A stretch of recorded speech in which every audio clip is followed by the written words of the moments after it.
Mr. Chairman, sir,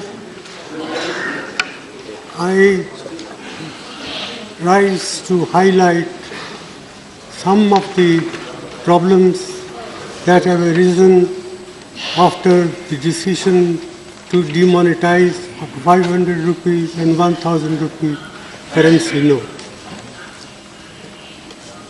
Prime Minister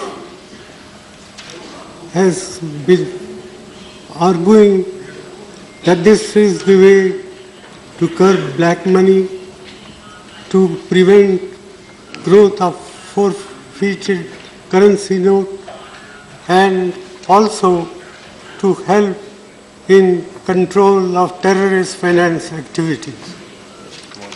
I do not disagree with these objectives, but what I do want to point out is that in the process of demonetization, monumental mismanagement has been undertaken, about which today there is no two opinions in the country as a whole.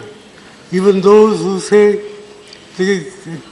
that this measure will do harm or will cause distress in the short run, but be in the interest of the country in the long run.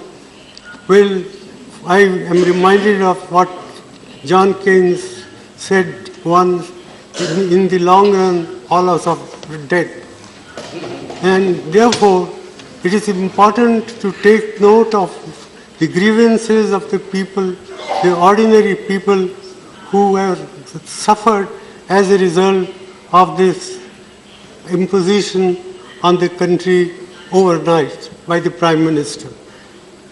And I say so with all responsibility that the outcome, we do not know what will be the final outcome. Prime Minister has said that we should wait for 50 days. Well, 50 days is a short period, but for those who are poor and deprived sections of the community, even 50 days torture can bring about disastrous effects. And that's why about 60 to 65 people have lost their lives. Maybe more. And what is more is, what has been done can weaken and erode our people's confidence in the currency system and in the banking system. One, I would like to know from the Prime Minister the names of any countries he may think of where people have deposited their money in the banks, but they are not allowed to withdraw their money. This alone, I think, enough to condemn what has been done in the name of greater good for the people in the world. And, sir, I would further like to point out that, in my opinion, this scheme of monetization, the way it has been implemented, will hurt agricultural growth in our country, will hurt small industry, will hurt all those people who are in the informal sectors of the economy.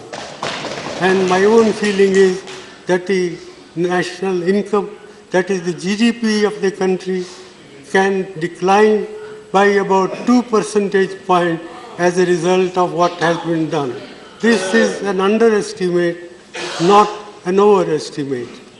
Therefore, I feel that the Prime Minister must come with some constructive proposal how we can implement the scheme and at the same time prevent this distress that has been caused to the common people. It is no good that every day the banking system comes with modification of the rules, the conditions under which people can withdraw money. That reflects very poorly on the Prime Minister's office, on the Finance Minister's office, and on the Reserve Bank of India. I am very sorry that the Reserve Bank of India has been exposed to this sort of criticism, which I think is fully justified. I therefore not like to say much more than this. I urge upon the Prime Minister to find practical, pragmatic ways and means to relieve the distress of the people who happen to be a great majority of our people. After all, 90% of our people work in the informal sector. 55% of our workers in agriculture are feeling distress. The cooperative banking system, which serves large number of people in the rural areas, is non-functional. It has been prevented from handling cash. So, in all these measures convince me that the way the scheme has been implemented, it's a monumental management failure, and in fact, it is a case of organized loot and legalized plunder of the government.